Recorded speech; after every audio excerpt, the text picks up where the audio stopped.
Good afternoon. Welcome, everyone, and thank you for joining us today. This event is being hosted by the Anti-Racism Committee in the Faculty of Arts and Humanities at Western University. I want to thank my colleagues on the committee, Victoria Wolf, David Heap, Julia Emberley, and Latte Lawson-Helu, for their work in organizing this event, and to our coordinator of public humanities at Western, Josh Lambier, for organizing and advertising this webinar. Thanks to the Dean's Office and our departments for their support. Special thanks to our panel of experts, Dr. Sheryl Nestel, Jasmin Zine, Randa Farah, and Jess Notwell, for agreeing to share their insights with us today. We're witnessing a genocide against Palestinian people. When I turned on the news this morning, the banner at the bottom of my TV screen showed that 27,947 Palestinians have been killed since October 7th. And so it's crucial to create spaces for critical conversations. Hence the title of today's talk, Neutrality to Nuance, Decolonization and Teaching Palestine. Based on the number of guests who registered for the webinar, it's clear that people are interested in finding community to learn and to teach about what we are witnessing. In the interest of time, we'll post the bio for each speaker in the chat. We'll also post links for colleagues and students at Western who may need mental health and wellness support to process the information we will hear today. Western students can contact the advising office in their home faculty for academic support and for information about other services available at the university. If you're joining us from outside of Western, we encourage you to seek support where you are and to take care of yourself. Each panelist will speak for 15 minutes in this order: Randa Farah, Jasmin Zine, Sheryl Nestel, and Jess Notwell. If you would like to pose a question to our panelists, we have the question and answer function open today. You can pose your questions at any time during the event using the Q&A feature, and we'll have time reserved at the end of our presentation to address as many of them as the time allows. My colleague David Heap will moderate the Q&A discussion. But first, I'd like to invite my colleague, Jeff Tennant, to deliver the land acknowledgement for us. Thank you. Thank you, Erica. Bonjour, Sego, Assalamu alaikum, Shalom, good afternoon. As we're meeting virtually for this very important and timely event organized by Western's Faculty of Humanities Anti-Racism Committee, let me start by acknowledging a parcel of virtual land. The website of Western's Office of Indigenous Initiatives is a treasure trove of information for non-Indigenous folks like me to educate ourselves about the perspectives of Indigenous peoples of Turtle Island and about the great work being done by the brilliant communities of Indigenous faculty, staff, and students at Western. So search for Western Office of Indigenous Initiatives in your favorite search engine and explore. You'll find on the OII site a document entitled More Than Words, a guide to land acknowledgements at Western University. And the guide states, I quote, "Many Indigenous people are critical of land acknowledgements because they are often recited word for word, the same every time, with little or no reflection on the violence and ongoing nature of settler colonialism," end of quote. Western's land acknowledgement text contains a passage that can be taken as a starting point for reflection on the violence that is extensively documented in the report of the Truth and Reconciliation Commission. Quote, "We acknowledge historical and ongoing justices that Indigenous peoples, First Nations, Métis, and Inuit endure in Canada," end of quote. But we know that merely reciting such words about injustices is not enough. And while non-Indigenous folks certainly do need to educate ourselves about the violence perpetrated against the Indigenous peoples of these lands by Canadian institutions, specific reminders of those injustices will not be the focus of my brief remarks in this territorial acknowledgement this afternoon. Indeed, the top story and is the topic of today's webinar, in the international news for the past 4 months offers ample daily reminders of the historical and contemporary fact that Indigenous peoples experience horrific human rights violations when their ancestral lands are occupied by a settler colonialist power. Let me focus instead on the Indigenous brilliance that we all, Indigenous and non-Indigenous alike, have many opportunities to appreciate at Western, and I'm sure on other campuses of universities. Western being situated on the traditional lands of the Anishinaabeg, the Haudenosaunee, the Lenape, Wakanata, Wanderan peoples. These are lands that are connected to some important treaties, London Township and Sombra Treaties, 1796, and of course, the Dish with One Spoon Covenant Wampum. Now, that Indigenous brilliance can be experienced through a rich program of educational events that are organized by the Office of Indigenous Initiatives, such as last June's National Building Reconciliation Forum, September events to mark National Day for Truth and Reconciliation. These events invite non-Indigenous members of the Western community and the broader community to join with Indigenous faculty, staff, and students at the Wampum Learning Lodge, which is a facility adjacent to the Faculty of Education building, to build relationships as we learn. That brilliance can also be appreciated in the scholarly work of a growing number of Indigenous faculty at Western, such as Dr. Candice Burnett de Bossige's book published just last month with University of Regina Press entitled Tricky Grounds, Indigenous Women's Experiences in Canadian University Administration. In her book, which masterfully integrates Indigenous storytelling into qualitative policy research, Dr. Burnett de Bossige points out the frustrations that Indigenous women working in university administration experience as they run up against the inertia of colonialist institutions. And to quote Candice Burnett de Bossige, in examining the trickiness of indigenizing policy enactments in academic contexts, possessive logics embedded in patriarchal white sovereignty of the university inevitably creep into policy processes in insidious ways that tend to reproduce settler colonial relations of power. These in turn create impossible dilemmas and messy divisions that undermine Indigenous sovereignty. End of quote. As a non-Indigenous faculty member at Western, I acknowledge my duty to work alongside my Indigenous colleagues in overcoming the obstacles that settler colonialism places in the way of decolonizing and indigenizing our institutions of higher education, because it's not enough to acknowledge the land. We need to ask ourselves constantly what we can do to contribute to giving the land back. Miigwech, shukran, toda. I'll now pass the floor to Julia Emberley, who will introduce our panelists. Thank you, Jeff. That was wonderful. So I'm pleased to present our first speaker this afternoon, Dr. Randa Farah. Dr. Farah is a professor at Western University in the anthropology department, where her recent work focuses on Palestinian popular memory and reconstructions of identity. And this is based on her fieldwork in a refugee camp in Jordan. Please join me in welcoming Dr. Farah.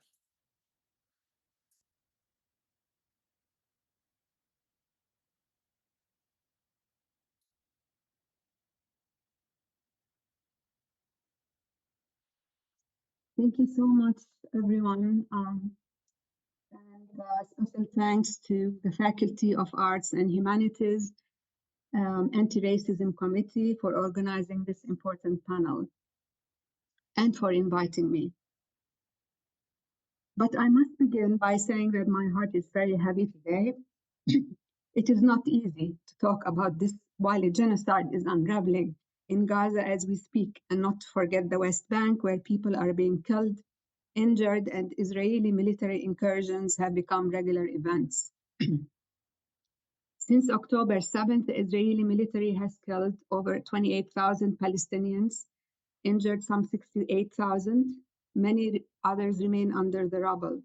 In addition, Israel, with the help of the US, Canada, and a few other so-called liberal democracies, have cut funds to UNRWA, a humanitarian organization and are, according to many, thus participants in this horrific atrocity by starving Palestinians to death. The infrastructure has also been unintentionally destroyed. Nothing has survived. Hospitals, universities, UN installations, schools, homes, buildings have collapsed with bunker buster or phosphorus bombs and other deadly weapons. This includes bombing zones declared safe and where people thought they might take refuge. There is hardly any food, medicine, or clean water. Surgeries are being conducted without anesthesia, including the amputation of limbs, including like children and babies. Some 10,000 cancer patients are dying because they can't receive treatment. Children are drinking water they find in puddles in streets, causing many diseases. Many are kidnapped, including doctors, ordered out from hospitals and subjected to the most humiliating experiences, such as forcing them to strip naked, followed by unbearable torture.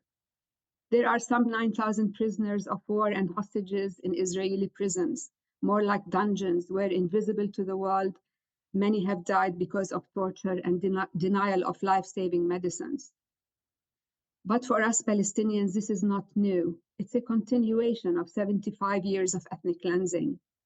The scale and rhythm changed over the decades. Sometimes it is a house demolished in Jerusalem, a piece of land expropriated in a village, a few Palestinians killed while standing in front of their shops in Ramallah, or children shot at while walking to school.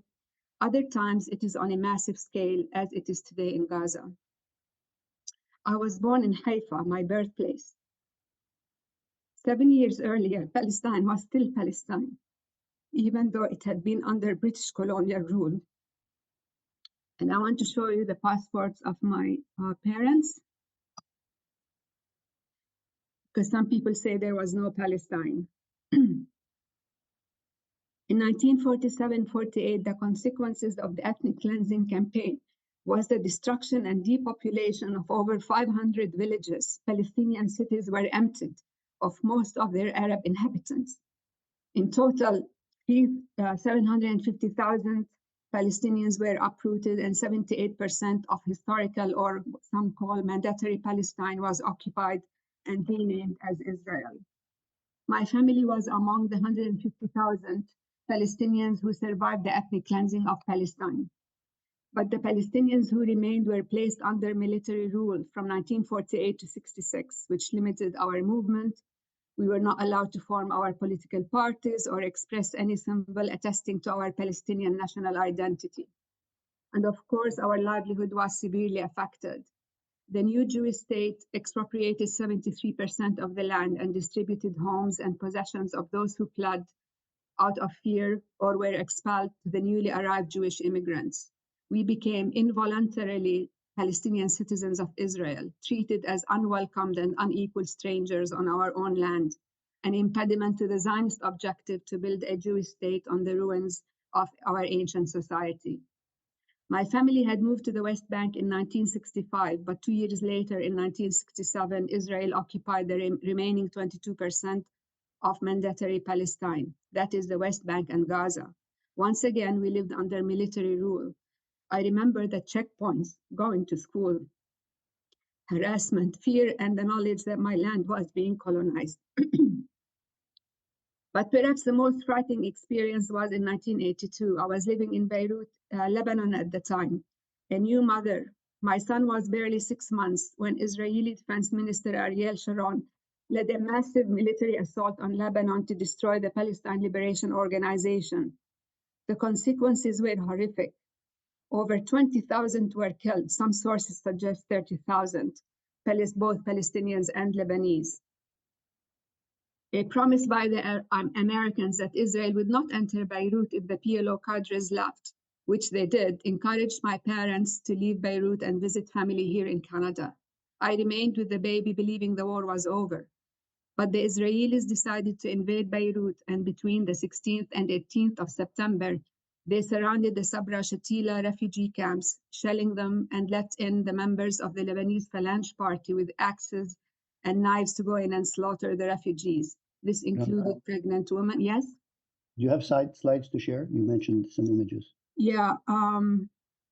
Maybe I'll get these later because I wanted to show. where my parents are from and Yeah. where I was Sorry. born before 1940, like the images of Palestine before 48. Rumors began to spread that similar atrocities were going to happen in other parts of Beirut. This is when I decided to escape on a cargo ship to Cyprus, from there to Wales in the UK, where my brother lives, and sometime later to Canada. In Canada, I managed to return to university. And in my research, I focused on Palestinian refugees, spending a few years in Jordan gathering oral histories. I also conducted research in Sahrawi refugee camps. This is to say, I teach many courses on refugees, on exile, memory, history, identity, on humanitarianism, and related topics. To teach about Palestinian history, one must have some general idea about the region as a whole, but stereotypes that circulate are very difficult to dislodge. What students do know about the Arabs and Muslims are in the form of cliches and images they imbibe through mainstream media, official discourse, and through Hollywood films, which consistently portray Arabs and Muslims as stupid, rich, violent, uncivilized, dishonest. Thus, as an instructor, it is not only about the absence of knowledge I have to think about, but I usually spend a great deal of time to deconstruct these Orientalist assumptions. However, it is much more challenging to teach about Palestine and the Palestinians. There is a culture of fear surrounding the topic. Over the 22 years I taught, I learned that instructors and students alike automatically censor themselves, evoking here Foucault's panopticon. One learns almost instinctively that speaking about Palestinians and their tragic history will put them or their institution at risk and might provoke a deluge of attacks and threats. It is this self-censoring that has contributed to a wall of silence and erasure when it comes to the Palestinians. And only if many of us speak out can this censorship begin to loosen its grip. Before I lecture thus on Palestinian refugees, I have to begin with a very long introduction. For example, I begin by repositioning the Palestinians from the realm of absence to that of presence, from the zone of obfuscated objects to historical subjects, from terrorists and refugees to a people nation. The second thing I do is I find myself filling slides with an extensive list naming Jewish organizations and individuals who are anti-Zionist and are critical of Israeli policies. I do this to show students that it is never anti-Semitic to criticize Israeli state policies or Zionism, just as it is never anti-Canadian or anti-Christian or to criticize the Canadian government and teach about its colonial settler history and present struggles of its Indigenous people on Turtle Island. This also means that those who attempt to criticize me as biased realize that my aim is exactly the opposite. I do not support the Palestinian struggle because I'm Palestinian, but because it is a just cause, and Jews who support the Palestinians don't do so because they are self-hating Jews, but because they also believe in fighting for justice and freedom for all peoples. Another thing I do is I bring a historical perspective to dismantle the erroneous myth and assumption of an ancient feud between Arabs or Muslims and Jews. In fact, the historical record shows quite the opposite. It is Europe that should be ashamed of its very long history of persecuting Jews. Whereas in the Arab Muslim world, Arab Jews flourished and were fully integrated into society until Zionism emerged and Israel was established. The ethnic cleansing of the Palestinians comes always as a complete surprise to students. Most had never heard of the Nakba or the history of exile. For decades, Israel has injected falsehoods, rewriting the history of Palestine by reinscribing it as exclusively Jewish, and by recasting the Palestinian victims as victimizers. These narratives over time fashion a structure of feeling, difficult to dismantle, an emotive reaction that holds Israel as a Western civilized bastion, whereas Palestinians as violent and obstacles to peace. Or as NDP former Minister Selina Robinson has recently said, Palestine was a scrappy piece of land. Yes, there were a few 100,000 people on it. Yes, indeed, her terra nullius scrap indeed. Teaching about Palestine, one knows that they will definitely hear about it. In my experience, I was accused of bias, lack of objectivity, of not being neutral. These are well-known tactics. Richard Falk, a former UN rapporteur on human rights violations, described them as politics of deflection. where the messengers are attacked and forced to defend themselves, and in the process, the actual message, in this case, what is happening to the Palestinians, is lost. The problems inherent in such accusations become clear when applied to other Indigenous and Aboriginal histories and present struggles, or when lecturing about slavery or apartheid in South Africa. Where is the balance between slave and slaveholder? Imagine if students complained that the instructor did not present the Afrikaners or colonizers' point of view. Is not the relationship between colonizer and colonized inherently unequal and imbalanced? I want to stop here, but before I do that, and as always, ceasefire now.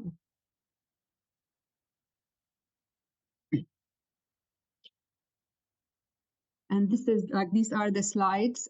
This is Palestine, my mother's city of birth, Nazareth. This is a picture of in the 1920s. This is my father's town, Shafa'amer, 1910. We can't This see is- them, Randa. Can you share the screen? Oh, okay. Oh, sorry. Hold on.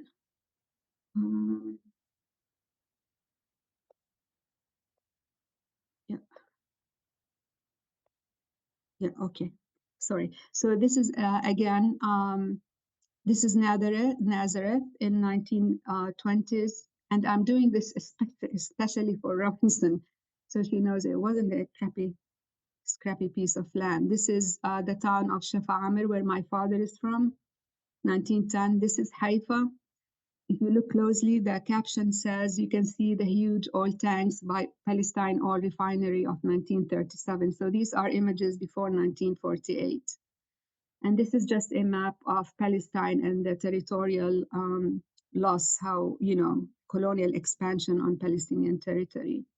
And to tell you what it looks like, ethnic cleansing looks like, and the destruction of villages, this actually happened in 1960. It's a couple of days probably after 1967. This is a biblical town, a very, very ancient village called Nuance. It was destroyed, and this is what destruction looks like. And then Canada Park was planted on the ruins of the village. So the myth that it was an empty land became a reality when the original landscape, the houses, the trees, the original flora and fauna of Palestine were destroyed, and then and over the ruins we have parks and the JNF attempts to create a green Palestine, quote unquote. So that's it from me.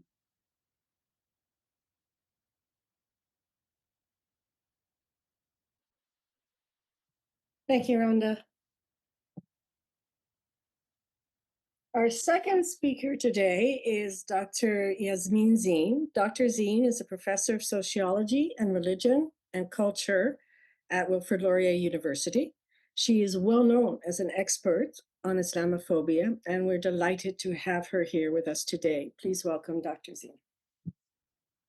Thank you very much. And I'd like to begin by also thanking Randa for her very powerful and moving presentation, and to say that we are all standing with you in grief and in solidarity.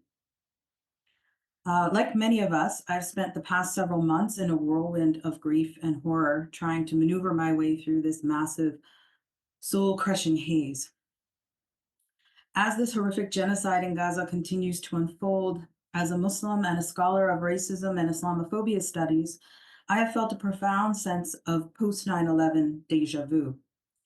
I wrote a book on how Muslim communities, especially youth, navigated that fraught context called Under Siege, Islamophobia, and the 9/11 generation. But the circumstances we are facing now are worse than what we saw in the aftermath of 9/11. I want to outline some of the lessons that we can draw from the post-9/11 context that apply to our understanding of the present, and discuss what this tells us about the context of Islamophobia that has evolved and become even more ingrained in Canadian society and globally since then. I argue that compared to the aftermath of 9/11 over 20 years ago, it's worse now because over those past 2 decades, Islamophobia has laid the groundwork that has made it easier to collectively label and punish Muslim populations, as we're seeing now in Gaza and in Palestine. The global war on terror has been underpinned by racist ideologies, casting nearly 2 billion people around the world as violent, fanatical terrorists who threaten democracy, the stability of white nations, and Western civilization. The situation is worse now than after 9/11 because Islamophobia's ideological playlist has expanded. We see racist Orientalist tropes have now been further instrumentalized and weaponized as propaganda. For example, we've been hearing politicians referring to rallies and other efforts to support Palestinian people amidst unimaginable suffering as, quote, glorifications of violence. This language was even used in some university statements. This rhetoric falls back on racist narratives that have long associated Muslims and Palestinians with terrorism. These false equations rely on vilifying Orientalist tropes that are common within anti-Palestinian racism and Islamophobia playbooks, and are used to silence political dissent, delegitimate decolonial struggles, and demonize entire populations. We're also hearing dehumanizing references to Palestinians as human animals, barbaric, and monsters, reproducing the idioms of colonial racism that were used to justify and authorize imperial campaigns of violence. Recently, as Randa mentioned, we saw the BC Minister for Post-Secondary Education, Selena Robinson, publicly state that modern Israel was founded on, quote, a crappy piece of land, invoking the colonial narrative terra nullius. She went on to state that, quote, there were several 100,000 people, but other than that, it didn't produce an economy. Her words took a page out of the white settler colonial playbook to justify imperial domination and occupation and whitewash the violence associated with that project. And yet, scholars who are best placed to challenge and expose and correct these racist narratives and highlight their consequences are faced with reprisal, recrimination, threats, and harassment when they speak out. While in Palestine, cultural genocide has led to the destruction of countless universities and schools in what has been termed scholasticide.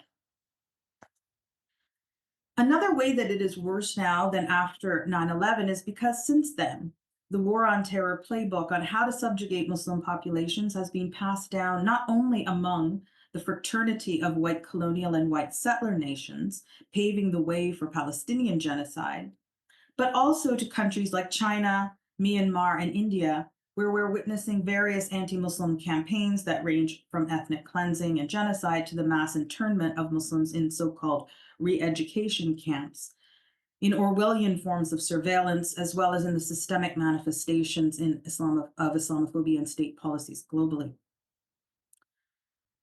In recognizing Islamophobia as a global condition, it's important to take stock of the similarities of its pathways in these contexts, as well as acknowledging some of the political distinctions within these intersectional forms of violence and oppression. For example, Islamophobia has always been intimately tied to the question of Palestine, but anti-Palestinian racism as one of its intersections has some distinct characteristics like Nakba denial and denying the indigeneity and human rights and dignity of Palestinians, for example. And on our home front, let's not forget that Canada leads the G7 in terms of targeted killings of Muslims motivated by Islamophobia.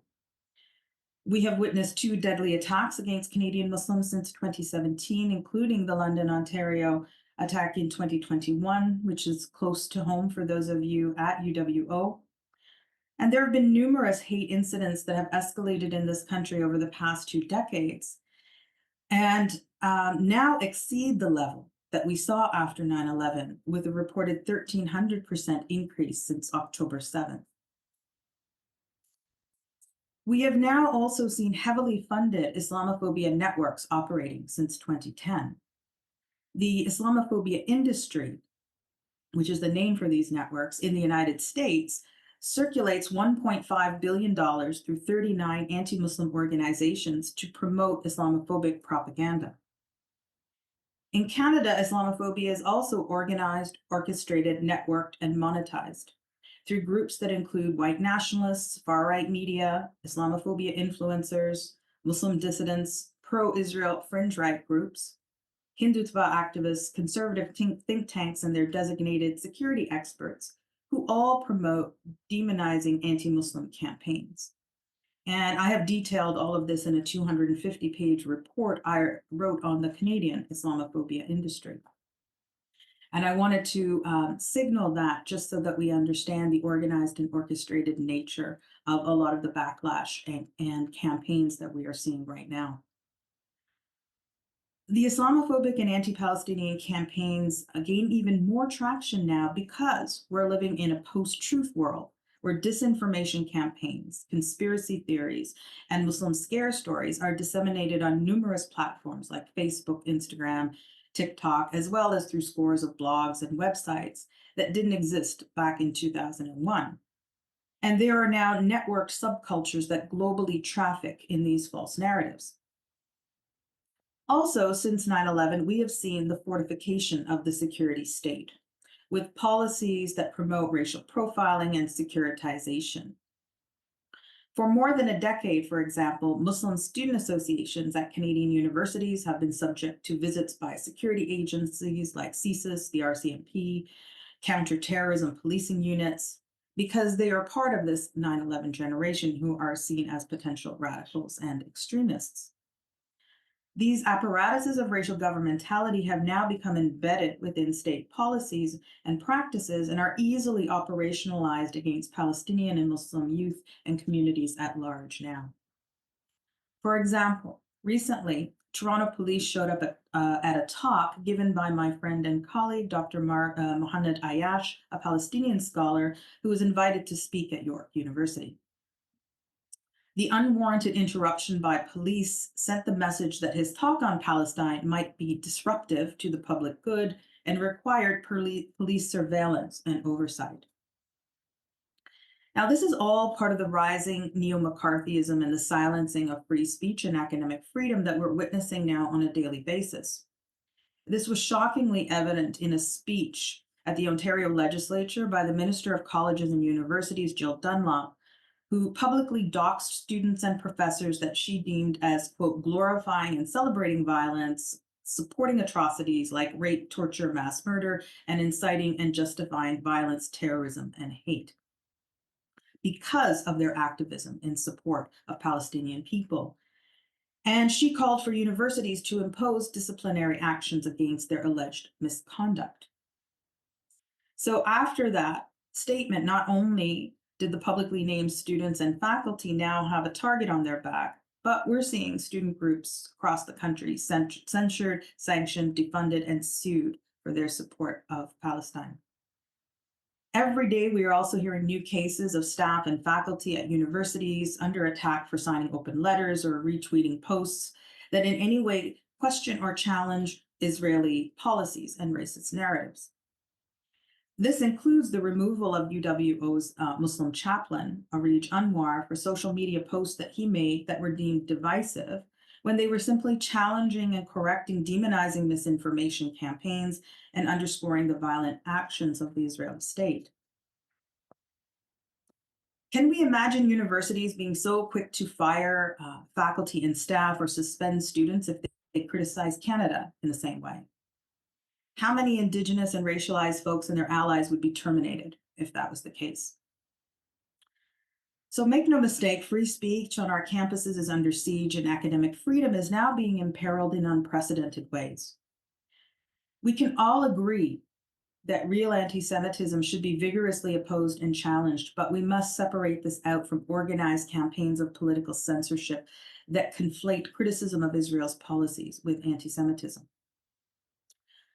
I want to just sort of end by talking about some successes within the university sector, because we are also highlighting how many concerns there are that are ongoing and the struggles and challenges that we face when we want to talk about Palestine within our university classrooms and in communities or within our academic work and public scholarship. So I want to just flag a successful intervention that happened. So that was back in 2021. If we think about that period when the International Holocaust Remembrance Alliance, known as the IHRA or IRA, definition of anti-Semitism was at that time widely rejected by 40 faculty associations and unions, as well as the Canadian Association of University Teachers, representing 120 universities and colleges across the country, and the Ontario Confederation of University Faculty Associations, who passed motions against its adoption on the grounds that it labels criticism of Israel as a racist endeavor to be anti-Semitic. Now, this not only violates academic freedom, but it silences anti-racist and decolonial critiques, scholarship, and activism. In fact, Elon Musk banned the term decolonization on Twitter or X, labeling its use as anti-Semitic and tantamount to promoting genocide, effectively erasing decolonization as part of the historical struggles against genocide and white supremacy globally. But when scholars point out these facts, they are subject to shadow banning on social media and may later face censure and sanction from their universities. Did we ever imagine a day where scholars, and especially racialized scholars, would have to fight to reclaim the language of decolonization, white settler colonialism, apartheid, white supremacy, and racism from this level of political censorship? Meanwhile, racist discourses circulate with impunity and provide the rationale for genocidal violence. But if that's not enough, think about this. Because of their critical work on Israel, under the IRA definition, teaching the work of Palestinian legend Edward Said, influential Jewish scholars like Hannah Arendt and Judith Butler, or renowned African scholar Akile Membe, as well as Black liberation scholar Angela Davis, among many others, could be deemed anti-Semitic. So let's be clear, no state is above critique. Creating an exception is a dangerous and slippery slope for academic freedom, and we should all be gravely concerned about such moves. And yet, the IRA definition was adopted by the federal government and can now potentially impact decisions made by national funding bodies like the Social Sciences and Humanities Research Council. As a personal example, last year, under the headline, quote, "Another Israel supercritic gets funding from the Trudeau Liberals," National Post writer Barbara Kay suggested that my views on Israel should somehow disqualify me from receiving federal funding for my research on Islamophobia. Prior to this, there were campaigns to have my research defunded.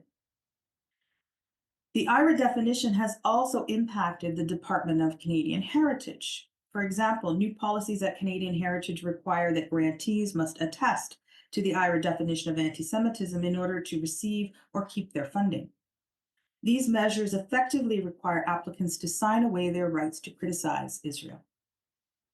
So as we can see, university autonomy, free speech and expression and academic freedom have long been subject to pervasive threats, and this is being further exacerbated in the current political climate.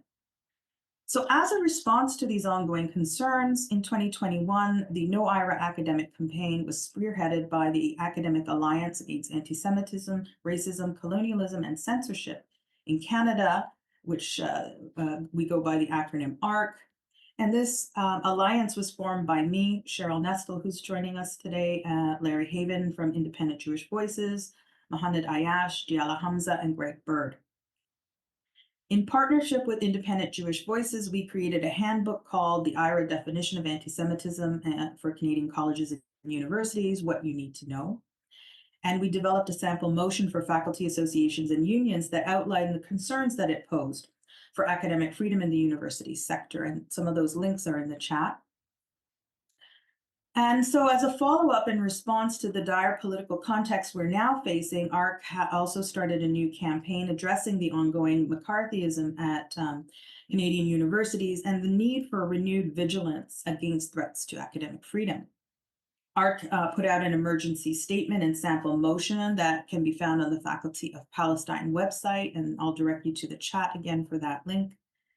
And already 11 universities and faculty associations have passed this new motion, and many others are discussing it in recognition of the unprecedented times that we're facing that threaten our scholarly autonomy as teachers and researchers.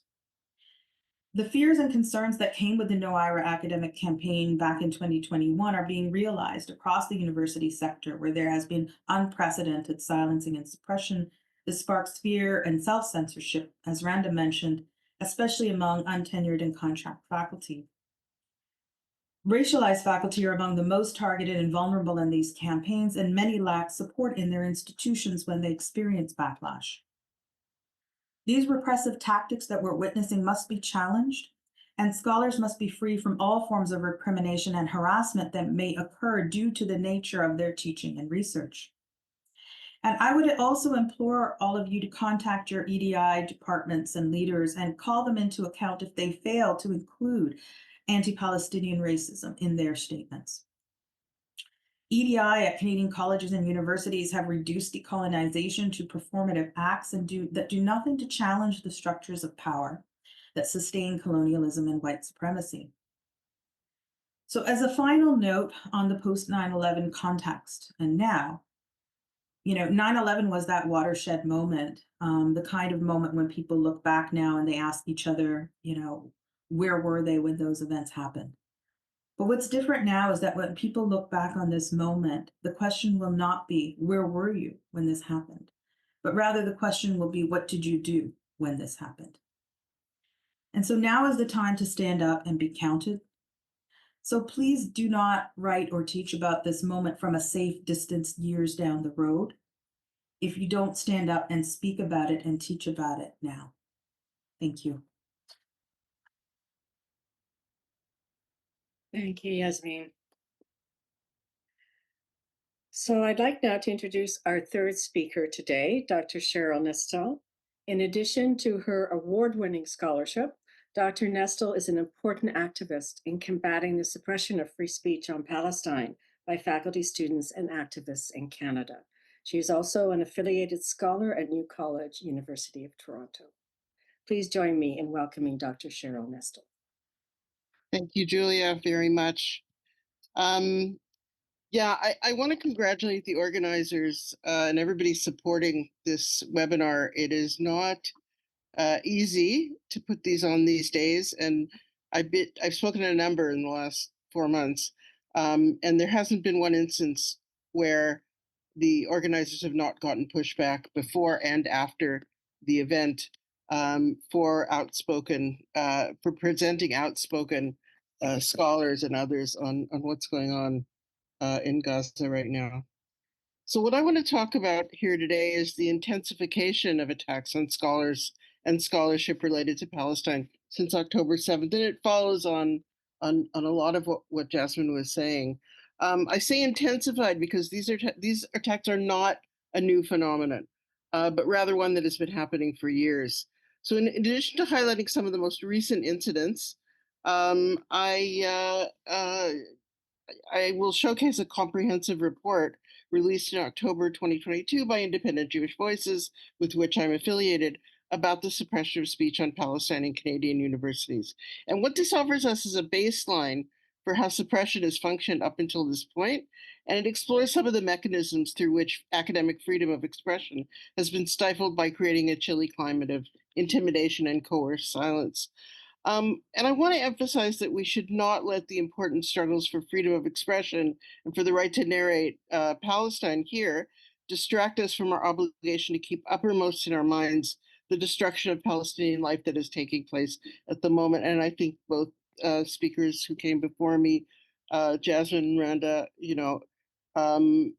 have kept that uppermost in their minds. And the impact of the last 4 months has been extraordinary on so many people. So before what I turn over to, I'm turning to what's happening here in Canada. I want to foreground the unbearable and unforgivable destruction of the means of knowledge production, preservation, and dissemination in Gaza, which has been described by Oxford scholar Carmen de Bulsi as scholasticide, as Jasmin mentioned, or educide, as some people say. Not one university in Gaza remains standing. Over 240 faculty and educators and 4,800 students have been killed in Israeli bombings. 90,000 students in Gaza can no longer attend university. There has been total destruction of countless archives, libraries, museums, and other repositories of Palestinian culture and knowledge. This is part and parcel of genocide, and I fully expect this to be brought forward when the ICJ makes its pronouncements about whether genocide has been committed by Israel in Gaza. So suppression of speech on Palestine in Western academia is part of a well-coordinated apparatus aimed at discrediting and silencing oppositional voices in the last 4 months to justifying a genocidal war in Palestine. Accusations of anti-Semitism, again, as Jasmin mentioned, have been absolutely central, and a main strategy is to silence and intimidate academics and activists who advocate for Palestinian human rights. And as somebody who teaches anti-Semitism training sessions and has written on anti-Semitism and keeps a very close eye on this, this is particularly difficult for me to cope with, because I see these false accusations really causing incredible damage.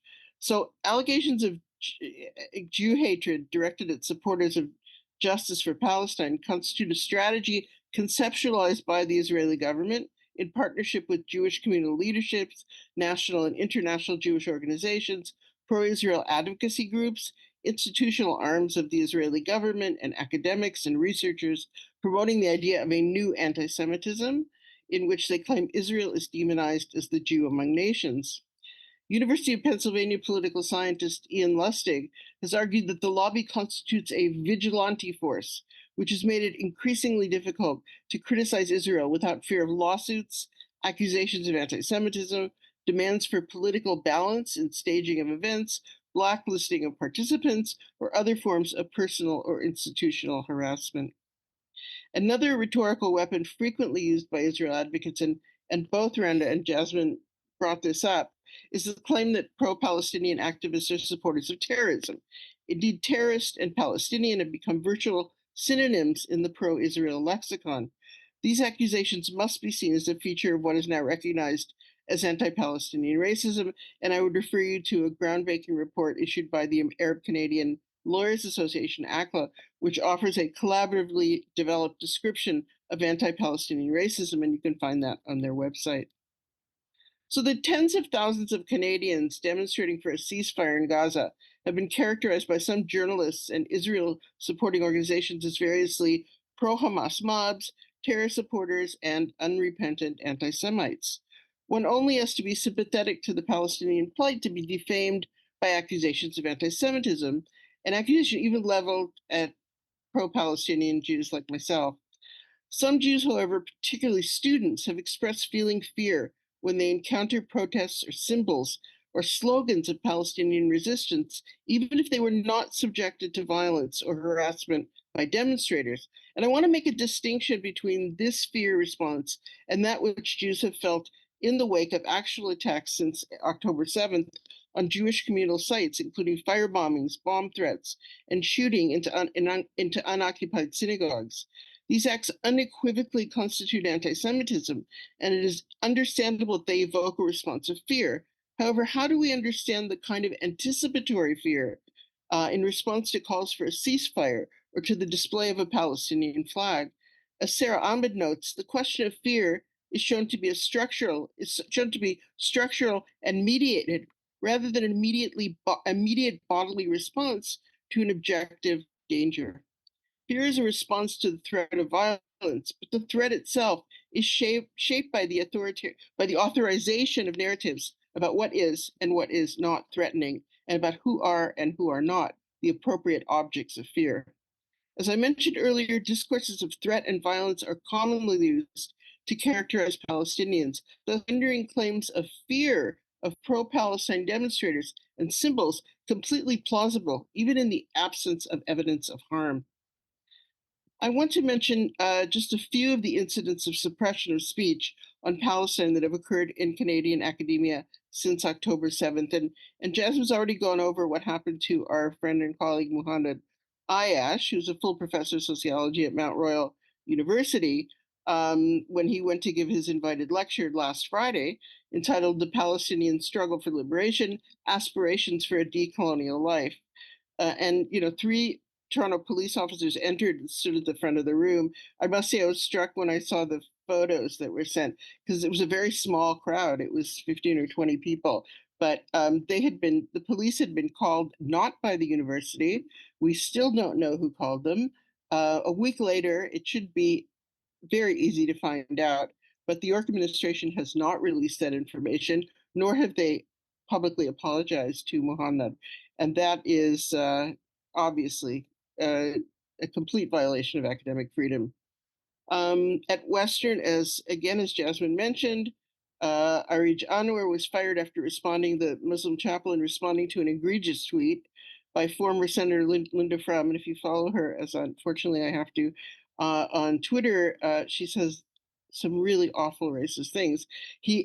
What he was doing was excoriating her for claiming that a pro-Palestine demonstration was, quote, an orgy of celebration for the beheading of babies. That's Linda Frum. And if that doesn't require a strong response, I don't know what does.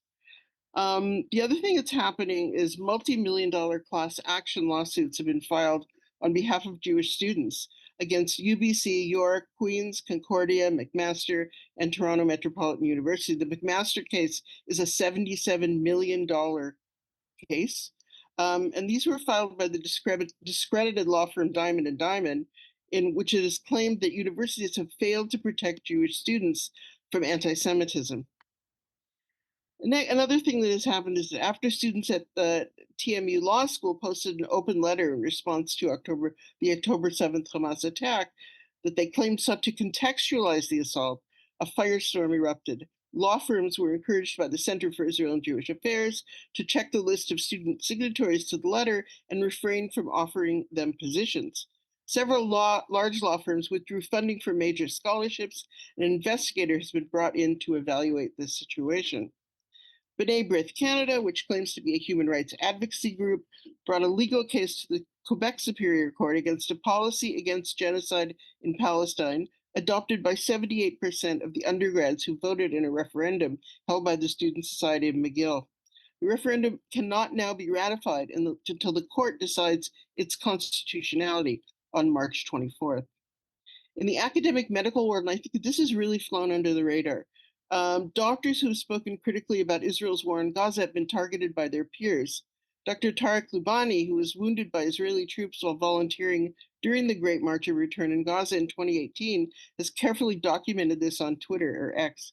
This intimidation has included calling for the exclusion from prestigious residency programs of doctors who have signed open letters or petitions against the war in Gaza, and the firing of at least one doctor from a residency program at the University of Ottawa for pro-Palestine posts. There are many more such events, but time prevents me from covering them all. The picture in the US is even more alarming. I'd need like 2 hours to talk about it. In December, Palestine Legal, which supports people facing suppression of speech on Palestine, had logged more than 1,000 requests for help, and that was 2 months ago. As I mentioned earlier, this is not new, and what I'd like to talk now about is the baseline for silencing of pro-Palestinian scholars, what that looked like before October 7th.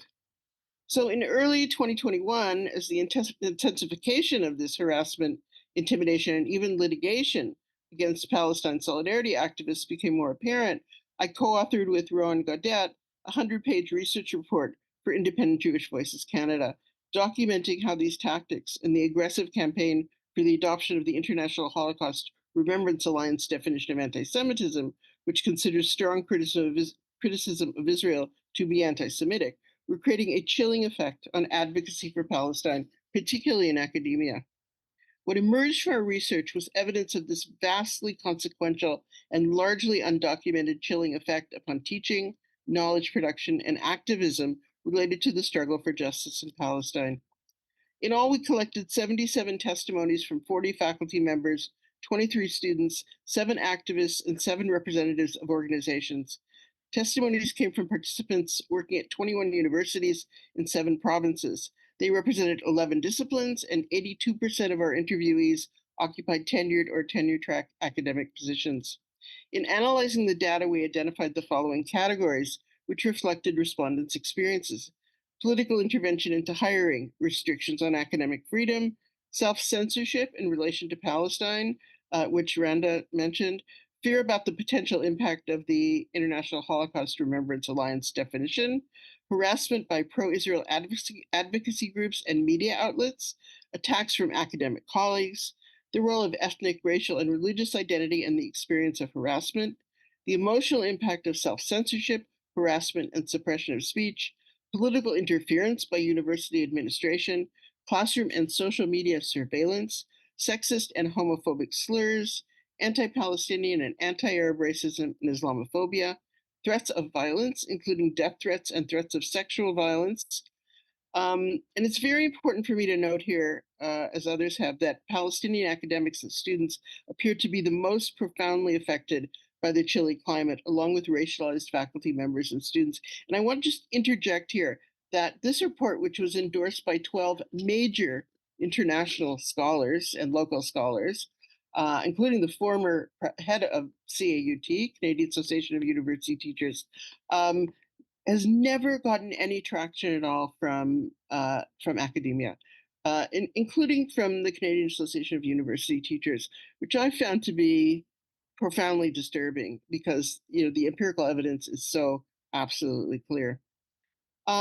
So I want to get just a little bit into some of the details of the report. Unfortunately, I have very little time, but I highly recommend that you go to www.ijvcanada.org. I think there is a link that's supposed to be put in the chat to the report itself. So in terms of hiring, several respondents reported participating in or witnessing hiring processes where the candidate's political position on Palestine was used as evidence that they could be predisposed to discriminate against students who did not share their views.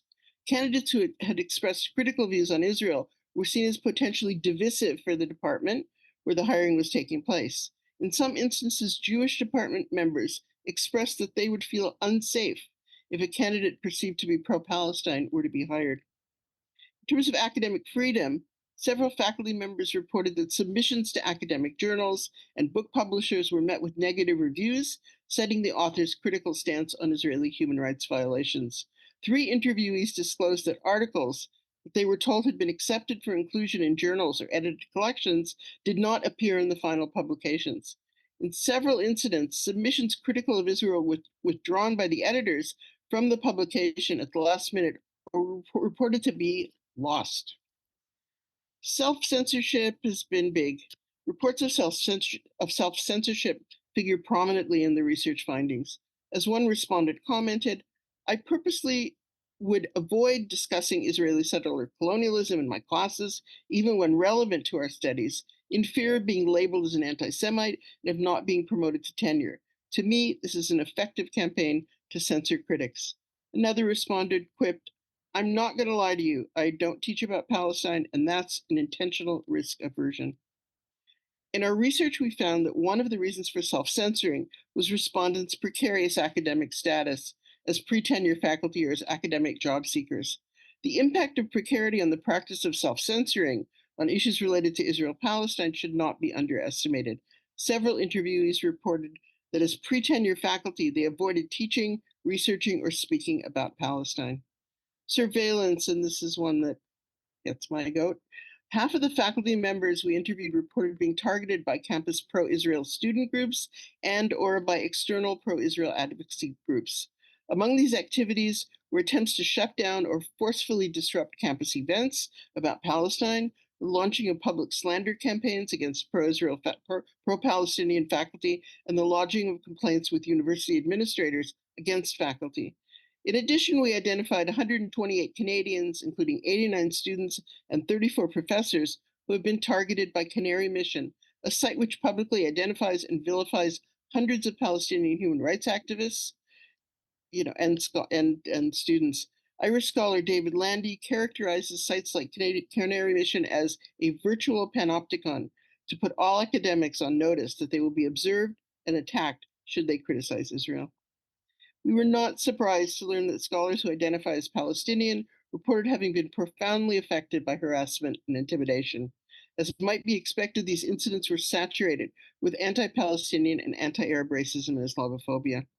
One Palestinian respondent described the emotional impact of working in an academic setting where scholarship on Palestinian human rights is unwelcome.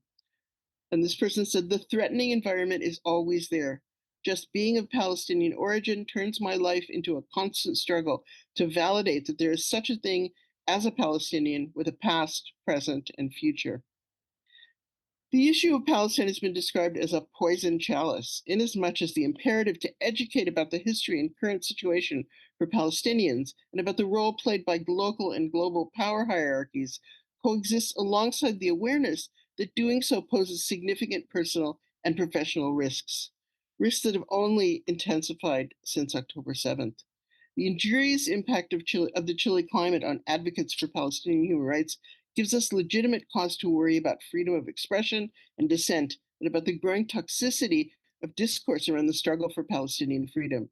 However, as Nick Reimer reminds us, the normalization of violations of academic freedom means that the case for Palestine in universities should be made first with reference to the scandal of Israeli apartheid, and only secondly on more procedural academic grounds.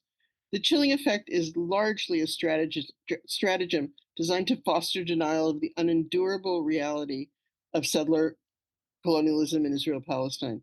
Surely we must oppose this on many grounds. However, the ultimate goal should be to break through the discourses of denial in order to champion and amplify the Palestinian experience, a history and a present that urgently cries for justice.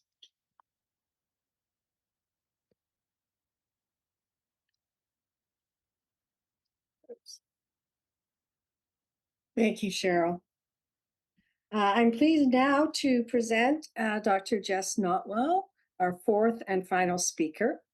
Dr. Jess Notwell is a citizen of the Métis Nation of Ontario and a two-spirit, mom, activist, and assistant professor at King's University College. Her work focuses on enacting decolonization and co-liberation grounded in decolonial love. Please join me in welcoming Dr. Jess Notwell.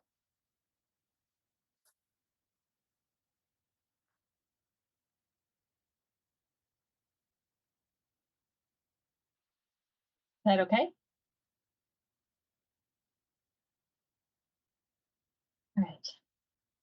Keenan Askumnan, thank you. Just a note that my pronouns are they, them. It's an honor to sit in circle today with Randa, with Jasmin, with Sheryl, with Erica, with David, and with everyone who's taking your time to be here with us today. Keenan Askumnan, thank you. Today I'll be speaking about my teaching, where it comes from and why, teaching decolonization and collective care from Turtle Island to Palestine. I'm going to introduce myself in Nehiao, in Cree, in my language. That's part of our protocols. So Tanse Tawao, Jess Nixigasan, Migiso Gitsuao, Nigo Twasekutas Guinos Desmuyas Wiwin, Otiniake Nehio Katabi Misotsi Kumuniao, Gisquegonesquio, Deshkan Zibing Megwatniwigan. So I'm Jess. My family's ancestral territory is Treaty 6 in Key, Saskatchewan, or Northern Saskatchewan. I'm Eagle Clan, Nehio Métis on my mom's side. So my Métis family names are McLeod and Mackenzie, and White Settler on my dad's side, and a guest on these territories.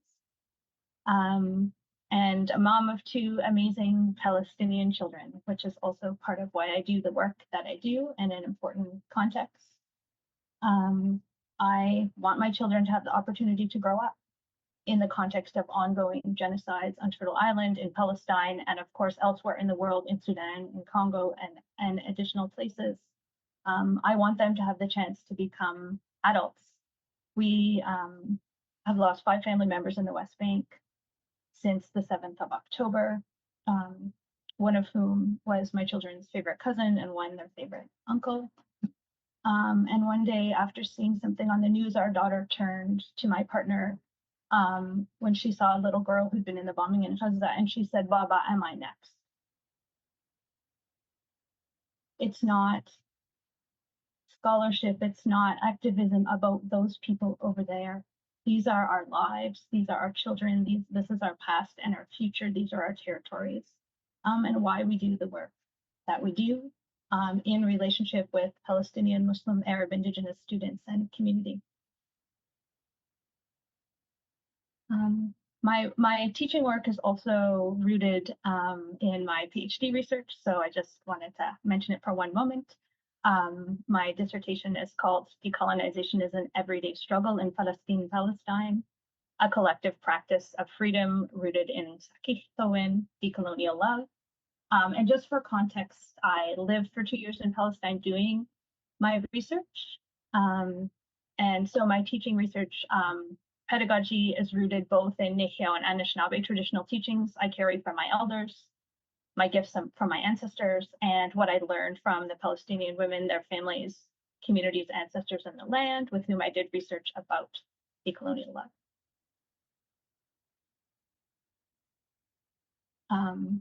And a quote from one of the women I interviewed when I was in Palestine, because their voices, their wisdom, their truth is really important in this story.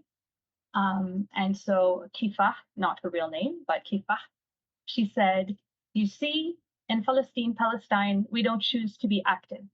You're under a settler colonial occupation, and it's normal that any people under a colonial situation, they fight. So imagine for a people, a whole country. For me, every means you use to resist is very valuable. Mahmoud Darwish did it in his poetry, and for us, he's a fighter for freedom. Hassan Hanafani, he writes, the one who dances the folklore for us is a fighter. They are fighting for our Palestinian national identity. And the one that chooses armed struggle, they are fighters also. Everybody is needed. The writer, the poet, the academic, the artist, and the fighter. Sometimes you need to do a demonstration, but sometimes you need to be part of the armed struggle. To be a university teacher, it's also resistance. When you teach young students about your country, about Palestine, Palestine, it is also part of the resistance. So it doesn't matter the way you choose. All are valuable for me. For me, we are all one whole resistance. And so from Kifah, I thought about the importance of teaching at university, the role we can play accompanying communities and accompanying students on this journey toward decolonization, this journey of decolonization, this journey for collaboration, for freedom. For me, what it means to teach decolonization from Turtle Island to Palestine is to recognize colonialism and coloniality. So from Nelson Mandela Torres, to recognize colonialism as that political and economic relation, which people are so familiar with in many parts of the world, where the colonizer has that extractive relationship, but isn't necessarily everyone moving in. And settler colonialism, of course, where the colonizer does move in. I mean, we see that this here on Turtle Island, and we see it in Palestine. But then coloniality, what she calls a long-standing patterns of power that emerged as a result of colonialism. They define culture, labor, intersubjective relations, knowledge production. And so we see that, right? We see that in what Randa and Jasmin and Sheryl have taught us about today in their wisdom and their teachings.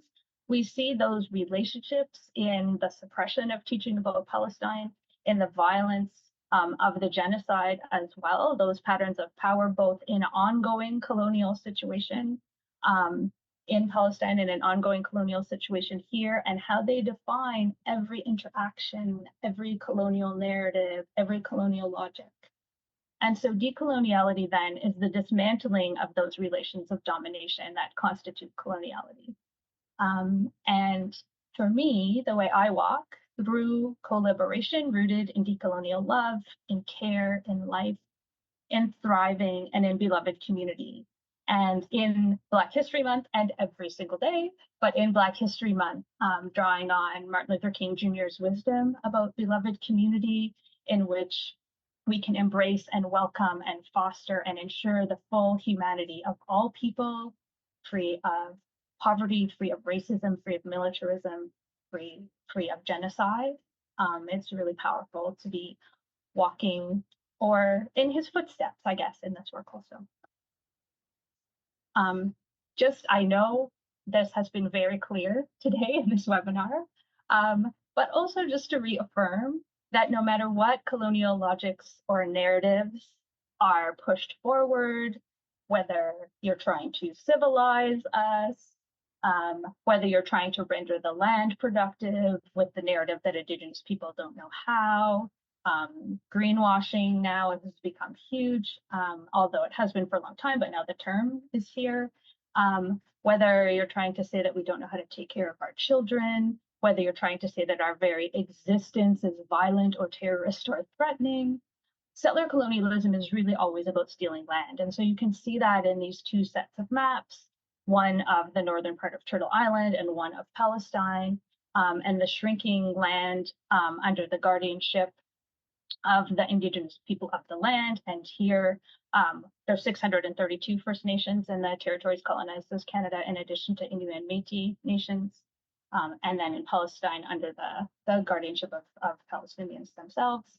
And you can see that underneath all of the narratives that are trying to, quote unquote, justify settler colonialism, we can see the truth in the land.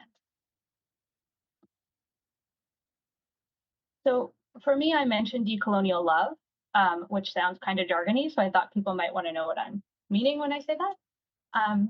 So grandmother Isabel Mawasake, who's one of my elders, she says our responsibility is to fix our broken medicine wheel. So for her, this is decolonization, to fix our broken medicine wheel by healing ourselves, our families, our communities, and nations. And her teachings inform my understanding of decolonization as a healing journey. And I also understand it as love of our individual and collective identities, despite the colonizers' hate. Love as connectedness with our land, love as enacting our collective freedom. And as I mentioned, I learned a lot about decolonial love when I was in Palestine from Palestinian women there. And for me, it's also part of our collective healing journey. And the foundation of those decolonial futurities of where we're trying to go and what we're co-creating today, in which Palestinians and Indigenous peoples on Turtle Island enact co-resistance, that we end settler colonialism, even though the colonial narrative is that we can't do that, that we protect the lands to which we belong, and seek collective liberation grounded in our identities, languages, ancestral and land-based knowledges, ethical relations, and traditions. And in the poetry of Mahmoud Darwish, for example, you can see that notion of belonging to the land. We and our land are one flesh, one bone, and Palestine is our mother. And for us, one of the ceremonies that we do with our umbilical cords is that we bury them in the territories that we belong to, so that we can always find our way home, that rootedness in the land. So that's a really important part of understanding decolonial love and decolonization. Some wisdom from Aisha, who also not her real name, but one of the young women I met when I was doing my research, also about decolonial love. Beside this poster of these beautiful siblings in Gaza, every word we say may change something. If we didn't have this belief that one word can change everything, then we wouldn't be here. There wouldn't be something called Palestine, or martyrs, or rocks thrown every day. We know that the rock doesn't change anything, but because we believe in it, it does. When we are convinced that we have a reason to live here, that we have the right because this is our country and our land and our life, when we get to that point, not one of us will ever give up. So these are just the names of the courses that I teach at King's for context.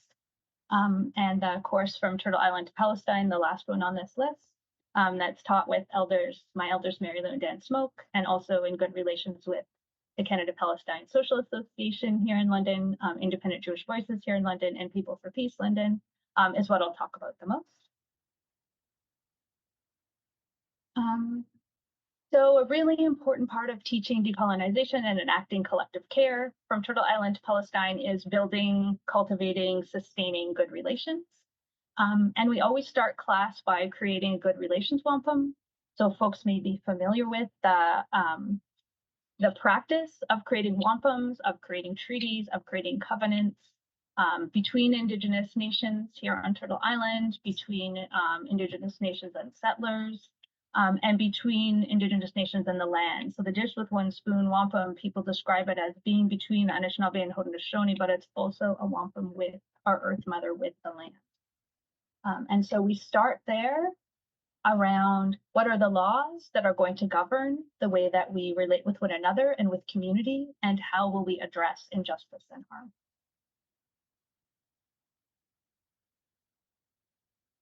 We spend a lot of time enacting collective care. So in December 2022, there were a number of students and some of us faculty advocating for the university to be paying attention to financial precarity of students, food insecurity, where things are at post-COVID, systemic racism, anti-Black racism, anti-Indigenous racism, sexual and gender-based violence. And we didn't get very far in the formal processes like College Council, for example. And so we came back together in class. It was actually the Decolonization 1 class, and talked about, you know, if we weren't going to get very far advocating in formal institutional mechanisms, how did we want to respond to that? And students decided that the response that is the most effective for us is mutual aid and collective care. And so we founded the Care Collective. It's a grassroots initiative started by students in that class. It's now, we now do Care Collective events under the umbrella of a number of classes here at King's. And therefore, the initiative is protected under academic freedom because it's part of our teaching. We also do Care Collective events with community. And so these are just some examples that are on the screen. We have elders teachings, we do healing circles, we do community kitchens. We did a decolonial love teach-in in November directly in response to anti-Palestinian hate, anti-Muslim hate that had been happening in the university. Actually, you can see a Palestinian flag behind me on the inside of my door, but there's also, I'm in my office, there's also one on the outside of my door. And twice, once I had a Palestinian banner and then a Palestinian flag, they were both vandalized with swastikas. I'm 2 doors down from the Muslim prayer room here in the basement. And so really concerned about Muslim students being in this hallway with that kind of hate crime happening. The university refused to take any kind of meaningful action. And so in addition to reporting the hate crime to the police, we also hosted a decolonial love teach-in where we made kind of like Valentine's and put them up in the Student Life Center with messages of love and solidarity for Palestinian, Muslim, and Arab community and all of our community. It was really beautiful until security came and took all of the Valentines down, because apparently even messages of love and solidarity are threatening in this climate. And so it hasn't prevented us from continuing to take action for collective care, but certainly we are needing to have those conversations with students when we do these initiatives, that there may be suppression, there may be retribution. We don't know what the response will be. We need to be careful. You might want to opt out. You might not want to let people know that you're part of this. And so it's been a really tough set of conversations to have, holding both my responsibility to my own children, and so standing up every day, even when it's scary, because they deserve a future. And no one's job, no one's house, no one's car, no one's luxury, no one's comfort will ever be more important than their lives. And also knowing that students often are just learning about this and are in super precarious positions. And so they also are trying to navigate in a good way. And sometimes we'll say, you know what, like, I need some time, I need some space. And so part of the collective care is also creating space for that. We also enact solidarity with community. So last March, we invited Eve Engler to come and speak. The university allowed the event to go forward, but made it very difficult. We did an event for the International Day of Solidarity with Palestinian people on November 9th at the London Muslim Mosque. It was really amazing. And we also were forbidden from advertising it inside the university. On February 24th, we're going to do a healing circle, Healing the Grief event in partnership with the Canada Palestine Social Association and the CARE Collective at Reimagine Co. Everyone is welcome. And so we're trying to also figure out what does it mean to walk with community in a good way and not think that we know better and not decide what it is that we're supposed to do, but really take that leadership from community, show up when we're asked to show up, walk in what community defines as a good way. Last Saturday, we also did a movie night. Leila Almawi showed her film Roman, and her uncle Zaki came and spoke. We had a community kitchen and cooked romaniye, and it was beautiful as a healing space for community as well.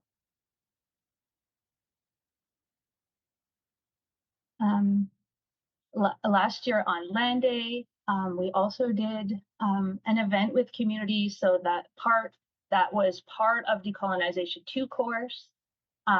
During class time in a student-led center, we did a sharing circle with Elder Mary Lou Smoke. CPSA brought their apartheid wall, and then we did sea ball making, affirming belonging to the land. So we did sea ball making with Anis Hyssop and with Common Yarrow, which are both traditional medicines to these territories, and we shared teachings about those medicines.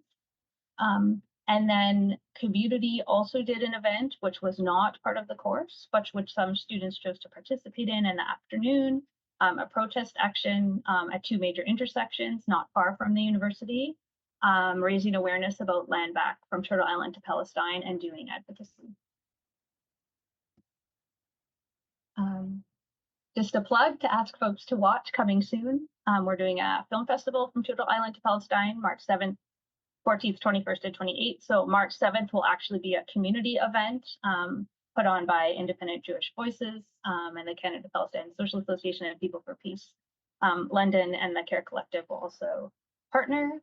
And then we will show films here on the other 3 Thursdays in March. So in all of the classes, we do a collective action because decolonization is not sitting around reading books, it's making change. So this is our collective action this semester. Just briefly, because I think Randa and Jasmin and Sheryl have talked a lot about challenges, barriers, violence, and harms doing this work. But it has been an uphill battle in this space. And I did my job talk about my research in Palestine. I was very clear that that's what I was teaching about. So it wasn't a surprise at any point. Not that if it's a surprise, it's okay to be violent toward people. It is not, but also it was not a surprise.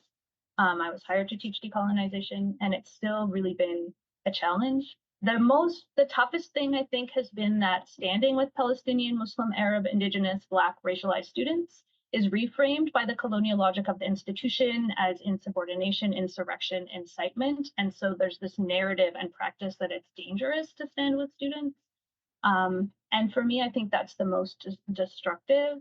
It also then makes it suppresses students from also standing up. And so we had an incident last week where a Palestinian student was kicked out of an online class for having a flag up as her picture on her screen.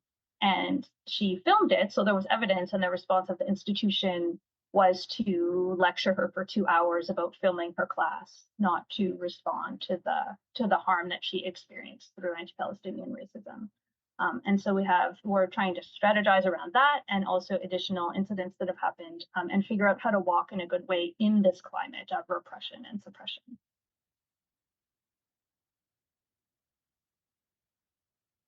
I think for me, it's always about addressing harm. It's always about the gifts that our ancestors gave us and the opportunity to be in this life at all. And the next 7 generations to come and our responsibilities to them. I just want to end by sharing a quote with you from a student from Decolonization 2, not the class that's running right now, but last year. And in response to the question, what do good relations with Indigenous and Palestinian community look and feel like? They said, being with, communication and capacity building. Through communication comes community building. We build that space that is generative, safe. You could do a lot of organizing in that space. And shared learning. We have a shared recognition of struggles across structures of colonialism from Turtle Island to Palestine.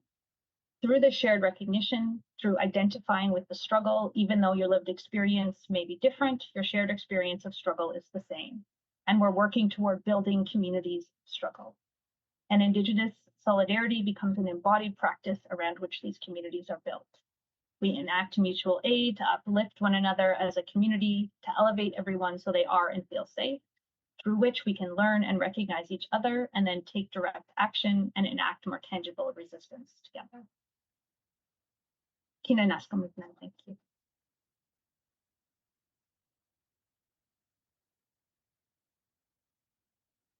Thank you, Jess. So now I think we're going to turn things over to David Heap, who will take us through our question and answer period. Thanks very much, Shukran Mikwech. Thanks to all our speakers and panelists. I have to begin by saying, however, that if this was in person, we would have been giving Jess a tobacco twist, as is appropriate for an honored guest of Indigenous background. So, Jess, I owe them a tobacco twist when I see them next, Jess. There's a bunch of questions. We'll try to get through as many of them as the time allows, but as Josh says, there's a hard end to this webinar. So I will go to one which is addressed to all the panelists, so any of you can answer.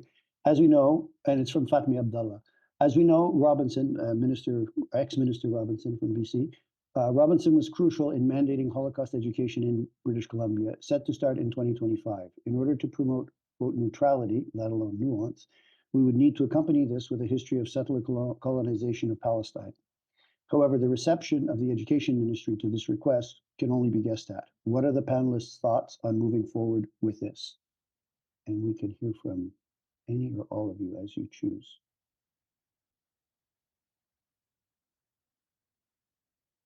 I'm happy to address that. It's foremost in my mind right now as a coalition of Jewish, Palestinian, Muslim organizations and parents are demanding that the Friends of Simon Wiesenthal Center, which produces a lot of the Holocaust education, has been revealed as surveilling students and many other things. And keep your eyes peeled the next couple of weeks for a really incredible revelation about this. We're cooking it up as we speak. I think that one of the things that's really important, Holocaust education cannot be taught as an exceptional example of genocide. This is a battle that's going on in academia in many places, although that hasn't filtered down very well. But the fact that genocides, certainly in the 20th century and 19th century, have incredible interlinkages. And I mean, some of the Nazi technologies were honed on populations in Africa and in other places. And we have to understand that those things have influenced one another and remove the exceptionalism, because I think what happens in some of the Holocaust education modules is that the Holocaust is taught as an exceptional event without reference to these other colonial genocides.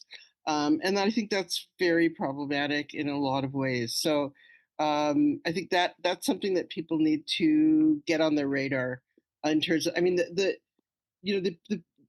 idea that Holocaust education is somehow the panacea for hate is something that does not have evidence for. There's no evidence for this in the empirical literature on Holocaust education, despite what they would have us believe.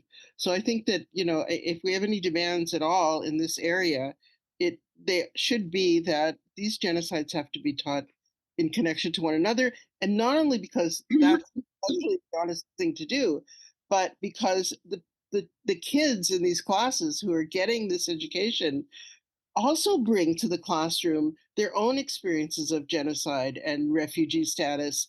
And I imagine that listening to education in the Holocaust that paints it as exceptional must be a very painful experience for these kids. And I don't know how, they're supposed to understand the lessons, the anti-hate lessons, if their experiences and their family histories are excluded. I could go on about this for a really long time. I will not. But I think there are lots of red flags that need to be raised here. Thanks, Sheryl. Any of the other panelists want to jump in on that? Go ahead, please, Randa. Yeah, just a quick note to add to Sheryl. Sheryl just clarified it really well. The response was excellent.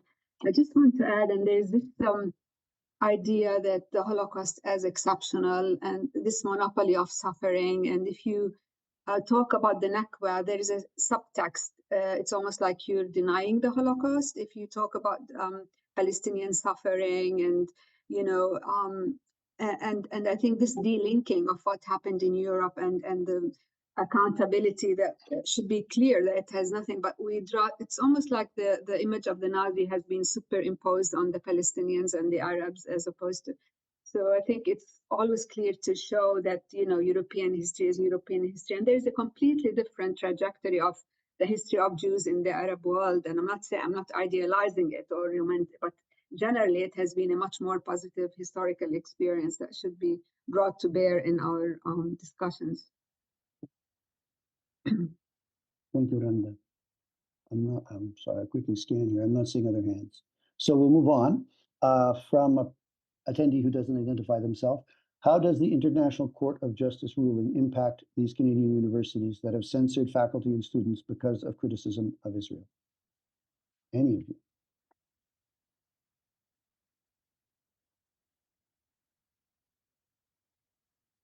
Okay, Randa, back to you. Yeah, I don't have the full answer yet because I need to sort of reflect on it a bit more. But I know the ICJ came out with a ruling in, was it 2014 about the wall? 2005, I think. Is it 2005? 2005, yeah. 2005, July 2005, something like that. 2004, yeah. And yeah, and they, said that they were illegal and that the settlements were illegal, that it should be, there was an order to bring it down and nothing happened. So it's almost like, I think this time might be, it might be more effective that South Africa, which had experienced apartheid, has gone to the ICJ, even though I just heard that she's been threatened, the Minister of External Affairs, and she's been threatened. Her children were threatened because she supports the Palestinian right. So I don't know if, unless we sort of, bring it to the surface and work on making it a big deal, like part of our mobilizational sort of discourse. Great, thanks, Randa. Any of the other panelists? Yes. Jump in. Sorry, Thank you. Jasmin, go ahead. Go for it.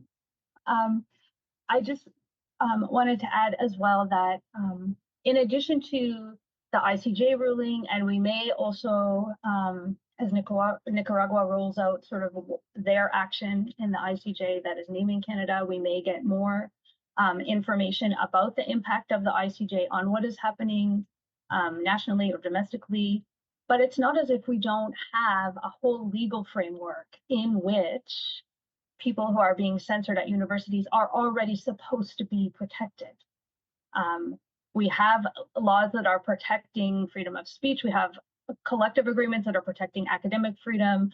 We have a whole human rights regime ostensibly here that is supposed to be protecting us against racism, against anti-Palestinian racism, anti-Muslim racism, anti-Indigenous racism. And so part of the context is not that we don't have a legal framework to protect us, but that the legal framework is willfully being ignored. And so I'm not sure that the ICJ itself making a ruling is going to enforce the legal rulings here to be following the actual law. I think we have other mechanisms, other advocacy mechanisms, other legal mechanisms here that are holding our legal systems to account more than the ICJ making a ruling. Not that it's not important, but I don't know that that's our primary tool. Thank you. And sorry. I'll just add Jasmin. quickly, I think, I think that regardless of the what's been happening at the ICG, I mean, prior to this, the censorship of faculty and students should never have been happening to begin with. But what we can say about the current context is that I think, the sands are shifting somewhat. The tide is turning in terms of, the pro-Israel groups and that are kind of losing ground and are losing the argument in a lot of ways in light of new evidence, in light of what is being publicly shared now about what's happening in Palestine. And we see even a lot of the targeting that we've been talking about. Many of us have known this for many years, but people are now just starting to realize, because it's not just happening in academia, it's happening in other sectors, in medicine and in law and other places. So it's become quite now apparent what's going on. And I think that with that knowledge, it is a good time to start to pressure our university administration into taking stronger stands and making statements that they essentially should have done a long time ago. So if anything, I think that this provides another way to pressure the universities to take a stronger stand than what they have in the past. I don't know, I would like actually to ask a question myself, but to what extent are these institutions beholden to funders? And to what extent will they be free to loosen themselves from that influence? I mean, of course, we need to pressure them more and these institutions, but I just see this like relationship, power relationship with a lot of dollars being waved, especially in this neoliberal environment. I don't know.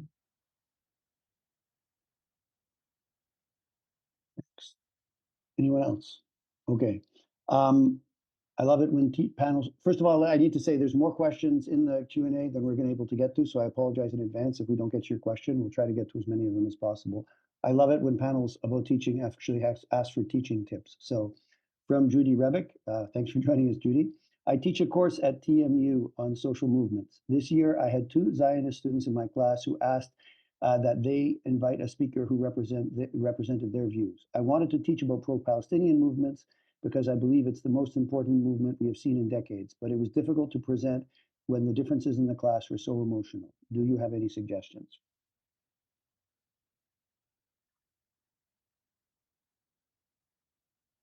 I'll just give a little bit of advice. I always say that I taught at OISE for 12 years, and you can't scare me. OISE graduates will understand what I'm talking about. I think that one of the things when you have these very emotionally fraught issues, in some ways you have to, I found that you have to deflect attention away from, the people who advocate on either side of those issues. And you have to focus on text.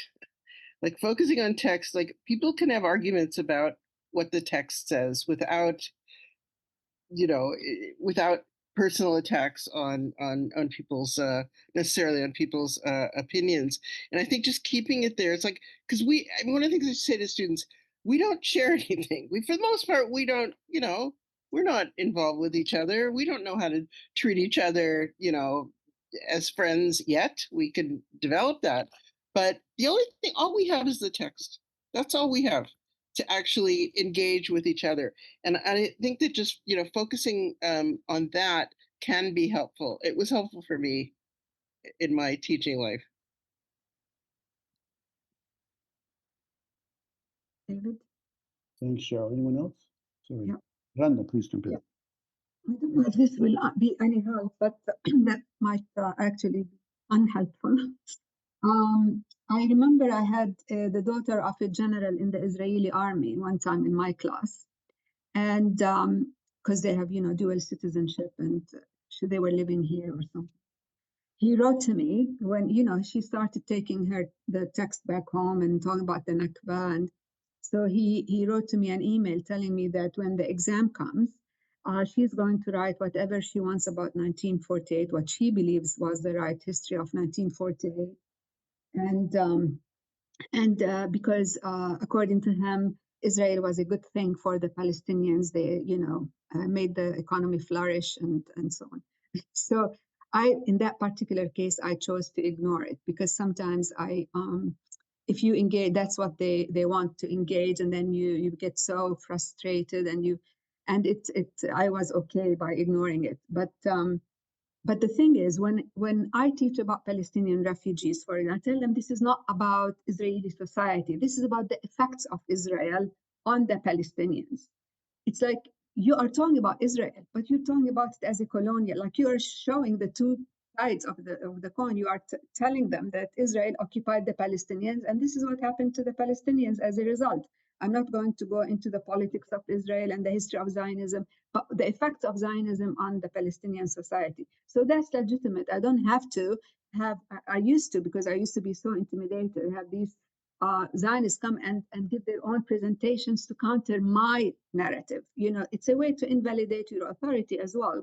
And they would come, for example, show a map of the region and Palestine and Israel as a small David, and look at all these Arab countries, barbarians surrounding Israel, and so or that again that a presentation on Israeli their struggle to not this how they made the desert bloom and how green it was. And so we just have to stand up to that, say, if you want something about Israeli society, take another course. I mean, we have to get to that point, because it's like intimidation, constant intimidation about what we're saying, what we're doing. The same thing does not happen with many other cases. It's only when it comes to the Palestinian issue, because it's a settler colonial situation, and they're trying to legitimate their powerful narrative that circulates in Western societies. Like we're almost like yeah.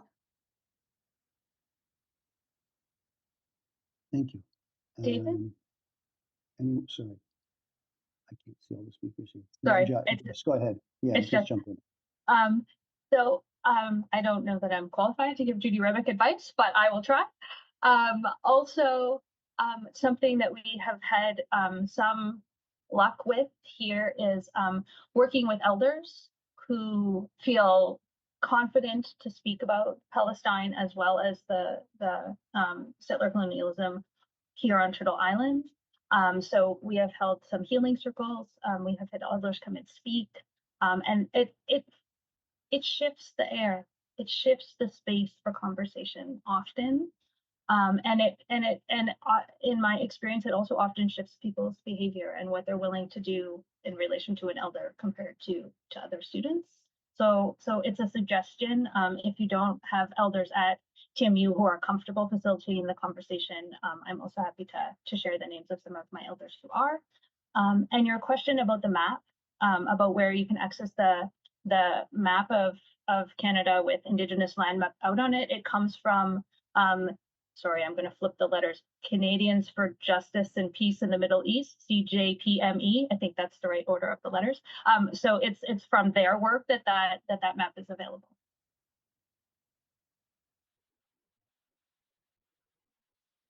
So I'll just weigh in a bit as well in terms of the question about, when people want to hear the other side of the story.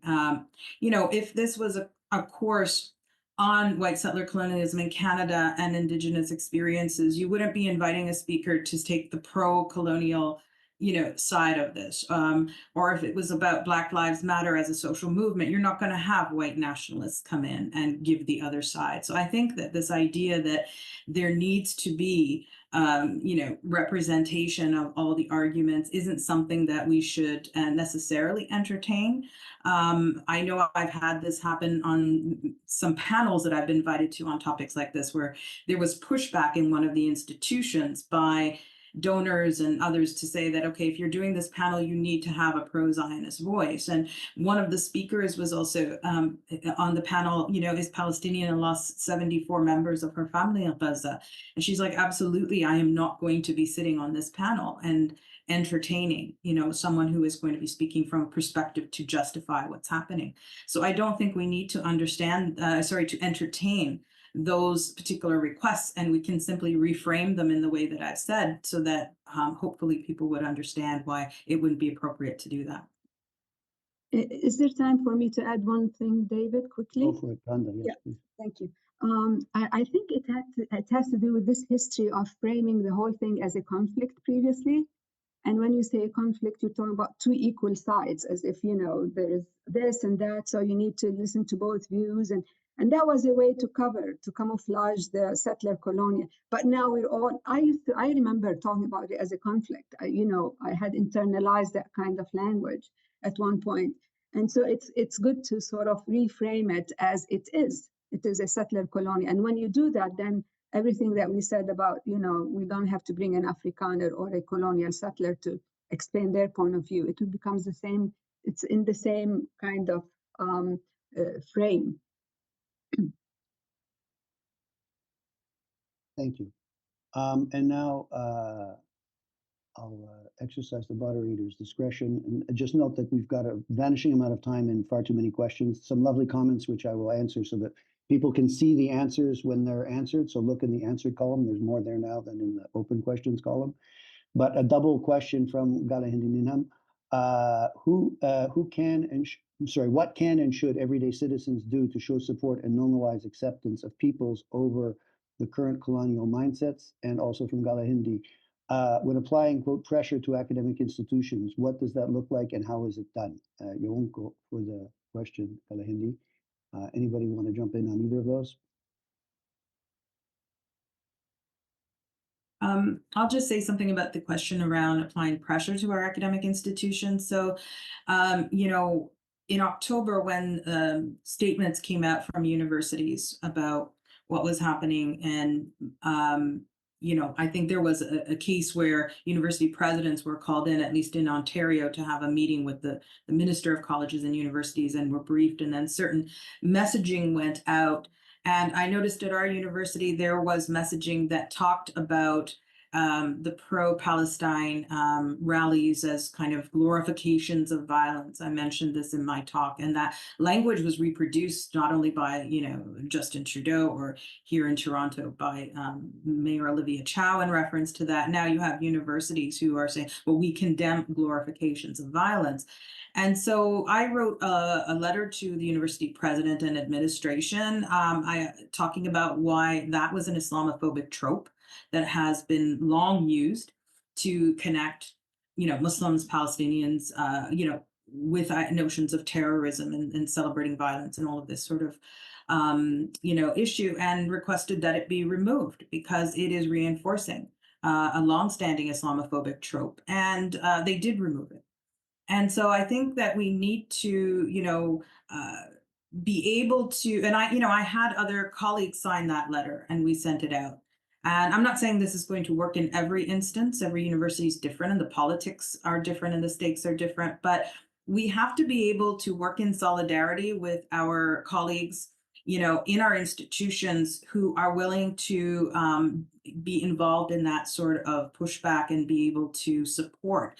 Because we can't do this on our own. We do need to make sure that we have our unions behind us, that we have colleagues behind us, and start to send those letters and those the arguments that we want to make to the university. And so that's what I would suggest is, making sure that we're attentive to what's the messaging being put out and challenging things that are problematic and having our supporters, endorse that intervention.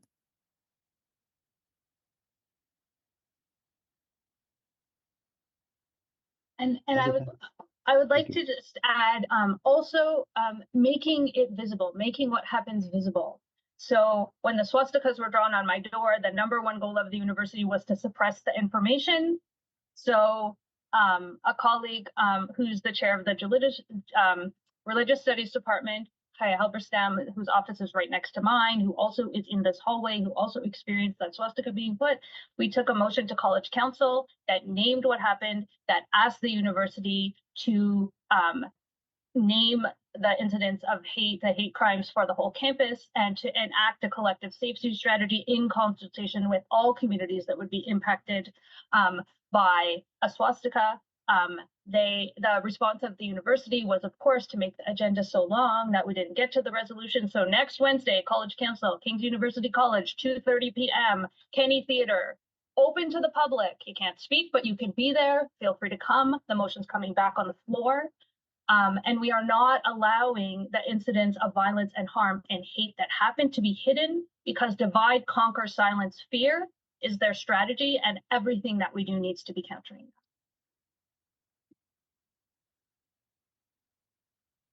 Thank you. Other panelists, sorry.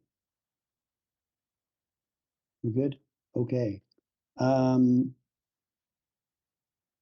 Erica Mirshad. Do you think part of our current problem is that we haven't been alert and public enough about fighting anti-Semitism? If we had, then it wouldn't be so easy to use anti-Semitism as a label where it doesn't belong. And there would be less of the defensiveness around perceived attacks on Jews. Or is this simply a red herring? Okay, I can try this one. I'm going to confess that I do think that anti-Semitism is a neglected topic in EDI work and even in critical scholarship to some degree. I did my part when I was teaching to bring forward the incredible treasure trove of critical Jewish scholarship that exists. But I think that one of the things that's happened is that, pro-Israel advocates and people who are using anti-Semitism as a weapon have made enormous efforts to be the definers of anti-Semitism.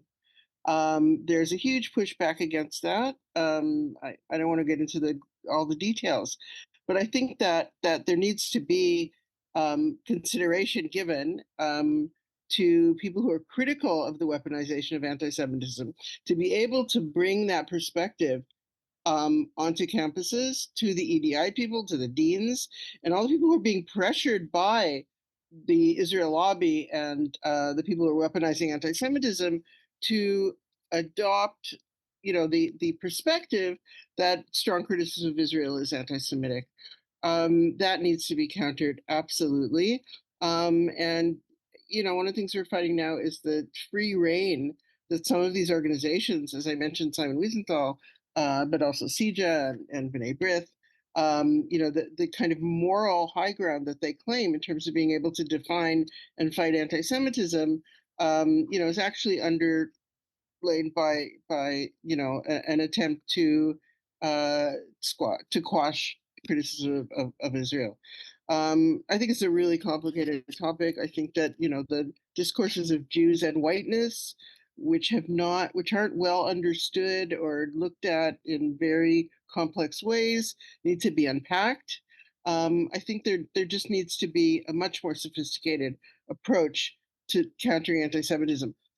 I think it would help in the accusations and the lawsuits that are flying around to have actually engaged with anti-Semitism in a really critical and constructive way. And I certainly would like to see that happening. It's anybody's guess whether it could help against the allegations, but there are more and more voices coming out to say this weaponization is destructive to Jews and to Palestinians and to people who are pro-Palestine. So, that's kind of, I would have a lot more to say about that, but I'll just leave it there. Randa. Yes, I was under the impression that anti-Semitism was part of the EDID, and I know that like the school boards, like they actually mention, we're going to oppose anti-Semitism and all kinds of other, anthrophobia and racism and so on. I just wonder, I think that's important. If it's not, I think it should be included in the EDIDs, and the conversation about it and how it's different. But I think equally we should include anti-Palestinian racism. We don't even have a conversation about it and how it should be included as part of these equity, diversity, inclusion committees. So I think that would be really an important kind of step to make sure that there is a clear definition, and we can use Sheryl's work and the IGB work because they have been so critical in raising awareness around these issues. Actually, I rely on them a lot, and I use their names and in classes but also anti-Palestinian racism is still like in the beginning. It's this fuzzy thing, and so I imagine it might be really helpful if we can have conversations about both maybe together to show that being anti-Semitic doesn't mean you're a Palestinian. You're a terrorist, and I mean, fighting anti-Semitism and fighting Palestinian racism can be together, can go hand in hand. Thank you. Anyone else? Okay, this might be our last question. It depends on the answers. From Aida Koshandi, do you know of resources for Palestine teachings in classrooms, especially cultural practices, music, etc.? Thank you for such a great session.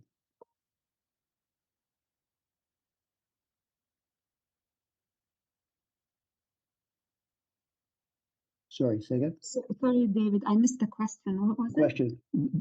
Ida is asking about resources for Palestine teachings in classrooms, especially cultural practices, music, etc. Thank you for such a great session. Yes, I mean, I can send you at some point like a list of sources, and I don't know if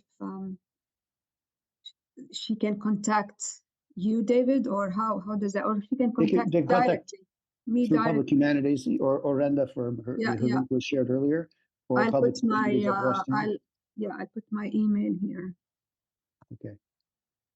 And I'm apologizing that we won't get to all the questions. Does anybody else? There's Randa's. Okay, I'll just take one more. See, how do those of us without academic freedom, many academic staff, for example, or tenure, be effective allies and co-conspirators in our institutions and advocate for our freedom of expression on anti-Palestinian racism and genocide?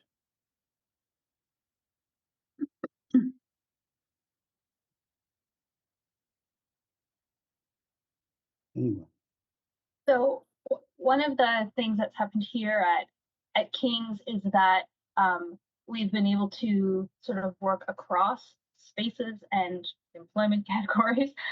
So when we did the decolonial love teach-in and we put up the messages of love and solidarity on hearts in the Student Life Center, and security came to take them down, the folks at the Writing Center insisted that at least some of them be up permanently in the Writing Center. And so, for example, we've had some ways where folks are able to sort of stand with one another. We also, because we have the CARE Collective as an initiative, and we also have a decolonization advisory circle here at King's as an initiative that's across faculty and staff, and of course the CARE Collective also with students. And so there's ways to act in the collective and be together, but not be out in front. Yanni, not have your face out in front of everyone, but still be part of doing initiatives together. And I'm sure in every space there's tons of ways to do that, but that has seemed to be the most effective, is not to put people in precarious positions, in more precarious positions, but to be for the people who are more protected to be the ones out in front. Other thoughts? Another tip is to partner with the radical Jewish organizations. We, one of the things we like to do is give cover, right, and defend people, and to demonstrate that it is not anti-Semitic what people are doing. So always feel that you can reach out to independent Jewish voices. In the wake of October 7th, there's been 1,000 flowers have bloomed. There's the the Jews Against Genocide Collective. There are many other groups working out there right now. So I encourage you. The other thing I was thinking is that if people are unionized, they need to go to their unions for support. I mean, so many of the unions have come out in support of Palestine and are defending their members and their leadership, against these accusations. So I think it's really important to coordinate with your union reps and find out what your rights are in the workplace in terms of expression. Thanks. It's right on the hour. We do have hard end, don't we? So For those of you asking about the recording of the panel, you can write to Public Humanities at Western, and after we check with the panelists, the recording will be available. And I'm sorry we couldn't get to all the other questions and responses, but we responded to 43 of them and only left 11. So there's lots going on here. Do we have a final word from one of my colleagues? I'll just thank you all for coming. Yeah. Go ahead, David, please. I would like to thank everybody for this amazing talk, but I'll give you the last word, David. I'm just grateful to all of our panelists, but also to Erica and my other colleagues on this committee for putting together this lovely event and for making time for it. Because as we discovered when we tried to make a pre-panel meeting, it's impossible to get these busy scholars at the same time. So we're just truly blessed and lucky that these 2 hours were available for all 4 of these people. And thanks to the almost 200 people, I think, Josh, that joined us. And thanks to Josh Lambie for his very talented handling of the whole webinar machinery, made it run smoothly for everyone. And in turn, thank you, David, Josh, Erica, of course, Jeff, everyone. That was Julie. That was really Julia. That was really amazing. We are grateful. Thank you. Yes, kinanas komitnan.